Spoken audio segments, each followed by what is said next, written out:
ভোগালী 1, ভোগালী 2 আর চালতে বেড়ে 3টে অঞ্চল মিলে একটা জেলা পরিষদ। সেখানে একটা মহিলা দাঁড় করাতে হবে, সেখানে একটা মহিলা দাঁড় করাতে হবে।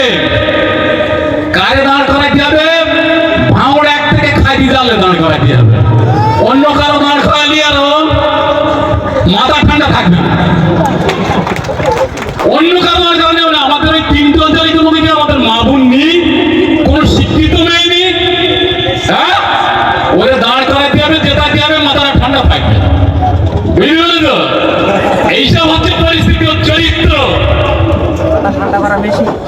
আর এবারে আমার কি করেছে তো তোমরা জানো, কি করেছে জানো তো? মাল এবারে বেশি দিতে পারিনি, তুমি ঠান্ডায় বসো। মাল যদি একটু বেশি দেওয়া যেত, টাকা তোমার টিকিটটা পাকা ফুটতে হবে। আমি আগেই বলেছি, পঞ্চায়েতে দাঁড়াও একটা মাল দাও। এর আগে ভিডিও তো শুনেছো, দেখেছো তো? পঞ্চায়েতে দাঁড়াও মাল দাও, প্রধানও মাল দাও, উপপ্রধানও মাল দাও। আবার দাঁড়াবার আগে এবারকার টাকার অফারটা অনেকটা বেশি ছিল। আমার তোমার পরিস্থিতি ছিল, এবার তোমার পরিস্থিতি ছিল না। যদি বললো পঞ্চায়েতে দেবো 50 লাখ, তো টিকিট পাই না। বুঝলি বলো তো? আর যখন 18 সালে 25 লাখ দিচ্ছি, তখন প্রধানটা ঠিক ছিল, তখন প্রধানটা ঠিক ছিল। তুমি 26 বছর ধরে একটা অঞ্চলের নেতৃত্ব দিচ্ছি, 16 বছর পঞ্চায়েত চালিয়েছি। আমার মতন লোকের তুমি মাইনাস করে দিচ্ছ। তোমার টাকার সাথে সম্পর্ক, তোমার লোকের সাথে সম্পর্ক নেই। একটা মিটিংয়ে ভোগালী 2 যখন ডাক দিত অন্তত 8 থেকে 10,000 লোক আমরা জমায়েত করে যেতাম, যে কোনো মিটিং মিছিল। ওই বেচ কেড়ে গেল আমি, আমার কর্মীরা বেচ কেড়ে গেল। আমাদের মতো লোকেরকে মাইনাস করা হয়েছে, টাকা রপা ছাড়াও কিছু বোঝে না।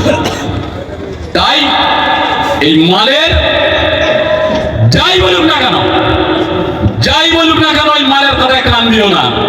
অগাধ ভান নামে কি বললো, আঙ্গা নামে কি বললো, ওর কথায় কান দেওয়ার দরকার নেই। দুদিন পরে নিচে বয়েছে, দুদিন পরে টেবিল চেয়ার মুশকিলে বাড়ি চলে যাবে, ওর উপায় নেই।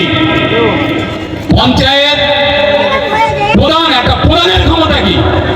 যদি মেম্বার আর সঞ্চালক যদি না থাকে, তার প্রধান চালাতে পারবে না। একটা পঞ্চায়েত সমিতির যদি কর্মদক্ষ আর পঞ্চায়েত সমিতির মেম্বার যদি ইউনাইটেড থাকে, ওর কিছু করার ক্ষমতা নেই। তার ব্যবস্থা সহকার ভাই করে দিয়েছে, তার ব্যবস্থা করে দিয়েছে। তুই ওখানে বসেই থাক, বসেই থাক। দুদিন পরে ওই টেবিল চেয়ার যে গাড়িটি করে এসেছে, ওই গাড়িটি তুলে বাড়ি যেতে হবে। এই হচ্ছে পরিস্থিতি।